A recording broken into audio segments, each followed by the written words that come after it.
We are talking about Afroman. Does everyone know who Afroman is? It's very millennial of me to bring up Afroman. And I don't mean like you saw the stuff that we're going to be talking about today. I mean, do you guys know of Afroman? Because I got high. Yes, everybody sort of knows because I got high. Well, if you didn't know, there was a raid on Afroman's house back in 2022. I forget like if there was a public video or something that I did that addressed the music video that he did about the raid on his house. But the police raided his house under the presumption, I don't know what their leads were. I don't know what their information was. I don't know what their, intentions were. But obviously they were trying to break into his home with a presumption that they would catch him or in the midst of some kind of illegal activity or catch him with some kind of like some paraphernalia or something that he shouldn't have. And the raid was apparently fruitless and, just ended up leading to a lot of damage of his home, his property, so on and so forth. He backhand smacked one girl off the stage once. That is true. I remember that headline as well. Holy shit. And as a chat just said, Adams County Sheriff's Office told him it was not responsible for paying for the repairs, which is crazy because they literally broke into his shit and wrecked his door and wrecked his gate.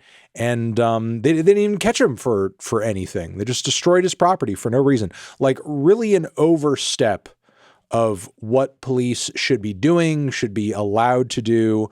We hear stories, if you pay attention to the news, all the time of cops, abusing their power and so on and so forth. And this very clearly was an instance of them doing that. Now, Afroman, being a successful artist in his own right, is a guy who is not just some random person who suffered some invasion or some abuse from a police department. He's a person with a music career. He's a person with a platform. So what did Afroman do? He took to the art form of music and music videos and started to just basically use his platform to call out the fact that he had been sort of like harmed, he had been taken advantage of, he had been mistreated in this way.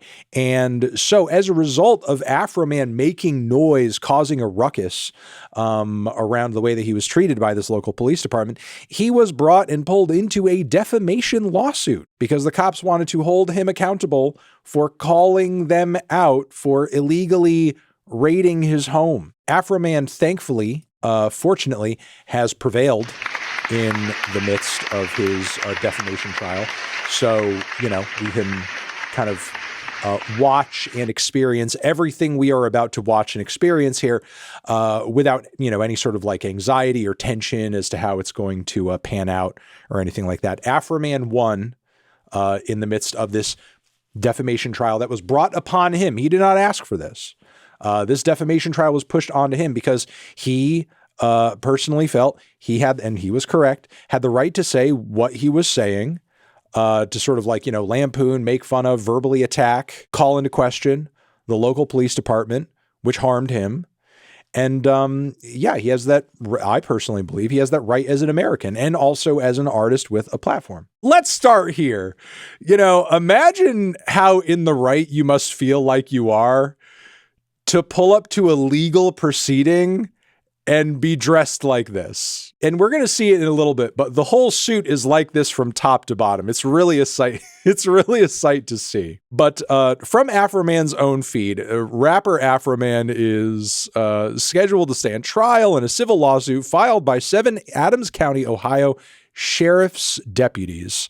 The legal battle stems from a 2022 raid, like I said. Afroman used his own security footage from the raid to create music videos which mock the officers and the botched operation, which, I mean, again, would he not have that right as an American? It's literally an invasion of his home against his permission. that was done for no reason because he was not caught with anything. He was not caught for doing anything. And on top of it, it's his own security footage within his home. You're in his home. He's filming you. You're in his house. And he's using that footage, which is shot within his own property, to make music videos making fun of the people who invaded his home for no reason. To me, that makes sense.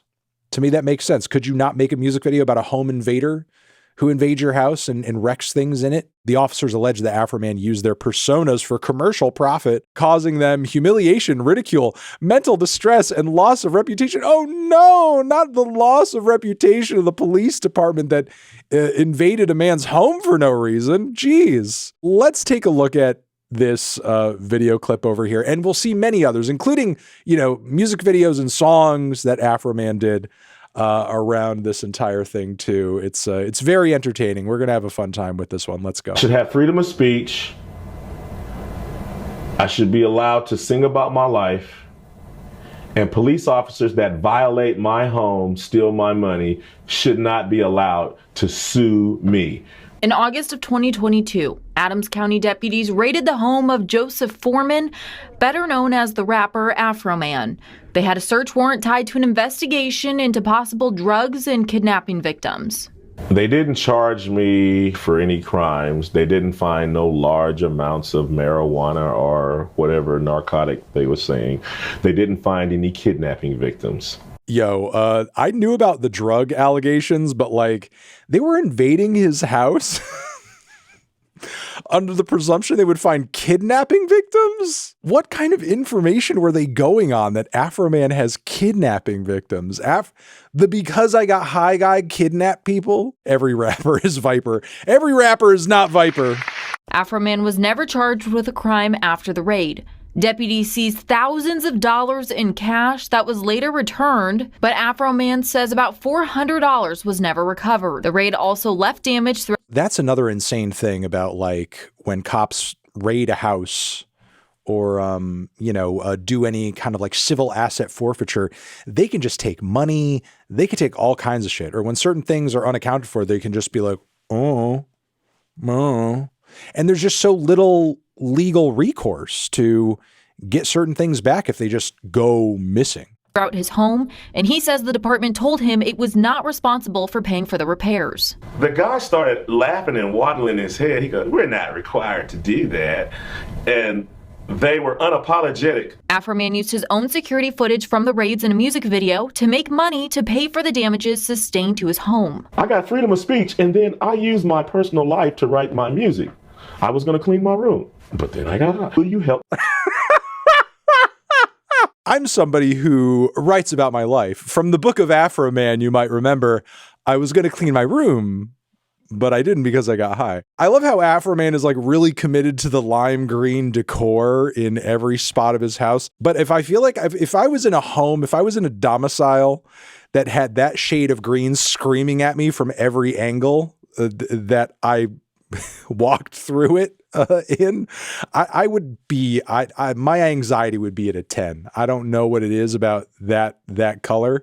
It is a little brat. It's almost like an off brat green. But if I saw that green coming at me constantly, I would be very stressed out. Let me repair my gate. Will you help me repair my door? I'm singing about what actually happened to me. Deputies who appear in the video are now suing the rapper for the damages caused by their faces being in the videos. Hey, we raid your house, we steal your money, we disconnect your cameras. Now we need to sue you for saying something about it. Afroman filed a counter. That's insane that these people, not even that they can, because obviously Afroman won in the trial, but the fact that they even felt entitled to be like, oh, you had the balls, you had the gall to dare talk shit on us for ruining your shit, misplacing things, losing some of your money, wrecking your shit. You dared to say something negative about us for doing that. We're We're undergoing mental distress. Oh my God, no, the distress we're dealing with because of what you're doing to us by saying things, by talking about what we're doing is insane. Suit for the damages to his home, and Judge Jonathan Hines dismissed those charges in February. They dismissed all of my claims with the click of a mouse in some little office somewhere without a hearing. Afroman believes this lawsuit violates his free speech rights as an American and as a working artist in the United States. As a working rapper that raps for a living and pays taxes to America with rap money, I need raw materials. Raw materials is my life experience. Afroman, being the benevolent talent that he is, decided not to take violent revenge here. He decided to take it into song, and he's doing responses to the defamation case. Again, my original discussion of this whole thing goes back to 2022. I vaguely remember talking about this at some point when he did the original music video, which I don't know if all of you guys remember. He did an original music video back then when the raid was unsuccessful with all the security camera footage featuring the police, like the news report said. And now we're talking about like new songs and new videos over here where he's in this suit. And I've seen a clip of this. You guys are really gonna enjoy what you hear here because this is a fucking riot. Afroman will bring it to ya. Afroman is gonna do ya. Let's go. Afroman is gonna screw ya. My proof's on the internet. Brian Newland is a flag. William is a pedophile. If my I'm God. telling folks the truth, how come I have to go to trial? Newland sexting kids, that's true. Now he's stealing my money too. My proof's on the internet. Oh my God, he's ripping them to fucking pieces. Holy crap. Afroman. This might be the best diss track of 2026. Has a rapper ever taken, like in a successful diss track, an entire police department on? Prosecutor David Kelly turned the God, he's jelly listing when everyone they out. Why is he ran melting? to Arizona so Oh God, he not the wouldn't AI. catch. Afroman is gonna do ya. Afroman is gonna screw ya. Mr. Foreman posted that Lisa Phillips likes to have sex with other women. This man is insane. Oh God, he's retweeting the Libertarian Party. I mean, Libertarians don't like cops invading people's homes either. If they're principled, that is. All right, so Randy Walters is a son of a bitch. I love that he's like dropping these tracks back to back. Old school Drake or like, you know, Kendrick style. He's like not letting the police department breathe. He's dropping Meet the Grams back to back with They Not Like Us. Randy Walters is the son of a bitch. This chorus goes already. We've only heard a couple bars of it. Ooh. Okay. That's why I fucked his wife and got filthy rich. What the fuck? How can he write so many bangers so quickly? He's a talent. He's a talented man. He's a talented man. It is very old school Adult Swim coded. And I think we're now seeing the purpose of all the green walls throughout his entire house. Like literally anywhere he goes or anything that he does, he has an instant green screen going. He's like, boom, just record me right here. He could green screen any room in any point of his house. He's just a green screen fanatic. He pulls you over, he steals your pills, your Oxycontin, and your dollar bills. He's a drug addict, he got fired, he went to Adams County, somehow he got hired. Everybody out after this needs to be looking at Afroman differently. Do not fuck with Afroman. He will bury you. If we allow fascism to take over, this is the kind of magic that we're potentially losing. You know, what Afroman is doing here is a beautiful expression of what your rights are as an American. Because if cops raid your house for no reason, yes, you have the right to get on the internet and write multiple diss tracks about them and say that you had sex with their wives and stuff. You can just do that. So apparently he wrote this song about one of the cops who raided the house. And we may see a clip of this. Apparently they played this during the trial and she cried. Lick 'em low,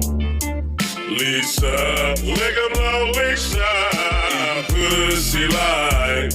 What? Oh, no. Okay, yeah. This seeming, okay.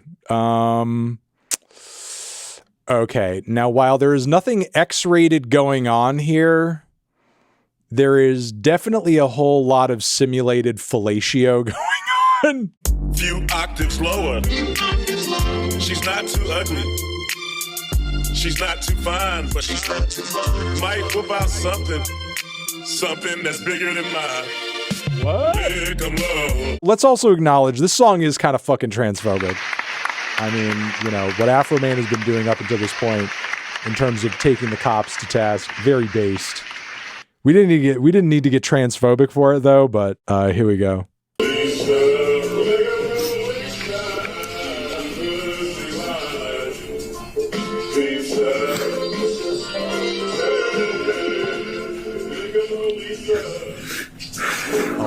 Oh my God. She just directed my camera. Then she went down on my spouse.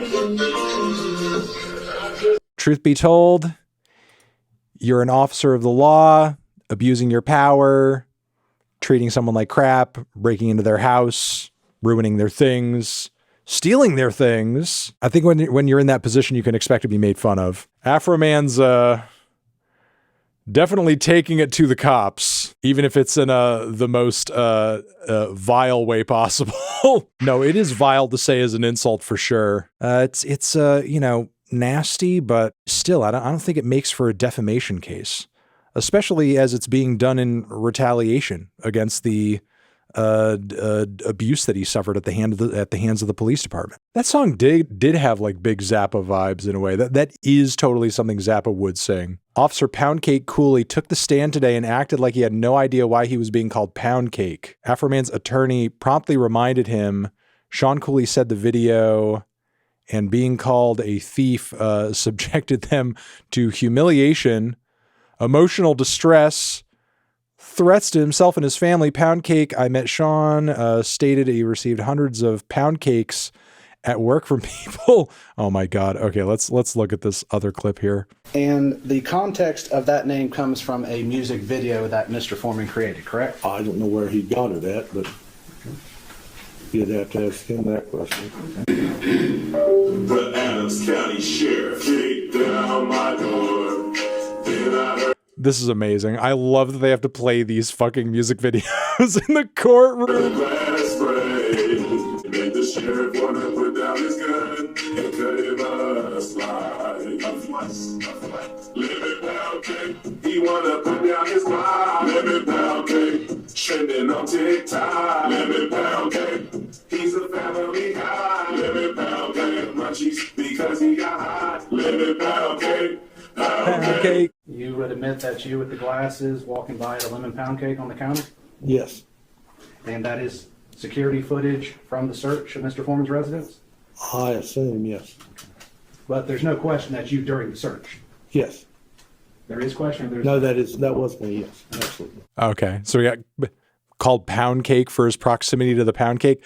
I'm sorry. I mean, it's a funny song and he's obviously in the video on security footage, but how is this causing this man distress? How is this guy like, oh my God, no, there's a song making fun of me for breaking into this man's house. Oh my God, I'm so distressed about it. I've seen this clip. This is, let's take a look at this. So you're claiming that is the defamation statements that he said he had sex with your wife? Yes. Okay. And that's painted you in a false light? It's caused tremendous pain in my life. I'll get to that. We have to go through false light first. So does it paint you in a false light? Yes, that my wife is cheating on me with Mr. Foreman. We all know that's not true, correct? I don't know. Oh my God. I mean, in order for a defamation case to work, you have to essentially argue that the false statement has caused some kind of irreparable damage and confusion where people don't know what to believe. So this man, in order to win, he essentially has to argue like, yeah, people might actually think that my wife is having sex with Afroman. Like, what? I mean, again, it's sort of necessary for the success of your defamation case, but like, how humiliating to get on camera and argue like, I don't know, man. Who knows? Whatever Afroman says in a music video could be true. Afroman's lawyer quotes WAP by Cardi B and Megan Thee Stallion while questioning the ex-wife of former officer Sean Grew. Oh God, okay, we need to see this. Let's pull up for this one. You've worked with kids for how long? 30 years. You got into the mind of kids pretty well. Yes. When they would play Mr. Foreman's song Lemon Poundcake, did they take that as a literal fact from your observations? No. Were they laughing and joking about it? Oh, yeah. Absolutely. Are you familiar with the song WAP? I think I've heard Oh, sorry, it. no, strike that. I'm going to give you the complete song and then summarize it because I only want to say it once. Are you familiar with the song Wet Ass Pussy? Yes, Are you familiar with that Is that song? a rap song? it is. Has your students played it in class? Once, and I asked them to please turn it off. When they were listening to it, did they think that was fact? No, So they didn't think that that was depicting anything in real life? no. Well, hold on. I mean, I don't know if this is the strongest line of argumentation. Yeah, Ben Shapiro does say it's not real. It's true. This guy and Ben Shapiro, they share that in common. They believe that that the WAP is a myth. It's a myth. Wet ass P word. Thank you for reminding me of my soundboard. Thank you. Oh my God, they won the lawsuit here. He is going crazy. Yeah, we did it, America. Yeah, we did it. Freedom of speech. Right on.